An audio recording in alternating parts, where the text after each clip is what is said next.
Yet again, we see how amazing it is that after all these years, the fear-mongering continues around the Fukushima nuclear disaster, the very first story we covered on this podcast. The Guardian, the BBC, Newsweek, and many other outlets published that a worker at Fukushima just died from radiation exposure. This is not true.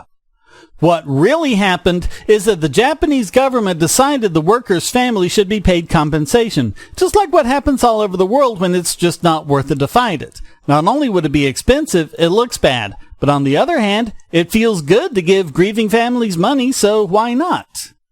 The man died from cancer that was diagnosed in 2016. There's no evidence whatsoever that it happened because of radiation exposure at Fukushima.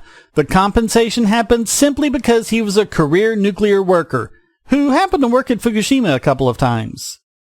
But what he died from was lung cancer. That's not the kind of cancer you're worried about following nuclear exposure. Moreover, 5 years is just too soon for a diagnosable cancer to show up. In the atomic bomb survivors in Hiroshima and Nagasaki, it took decades for cancer to show up, and those were at much higher levels of exposure. The fact is, as we've covered, the cancer rate from Fukushima workers isn't any more than it is in the general population. People get cancer. It's just a thing that happens. The Fukushima workers don't have any more cancer than the general population, and they never will. They didn't get anywhere near enough of a dose for that.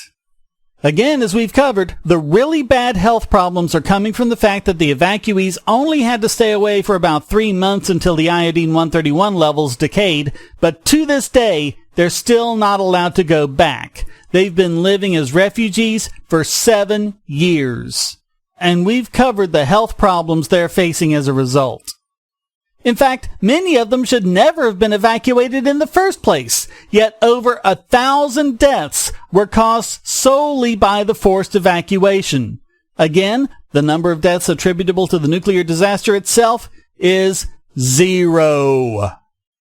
On a broader note, there are also bigger health effects from the stress, anxiety, and depression that the fear-mongering about this disaster has caused in the Japanese population.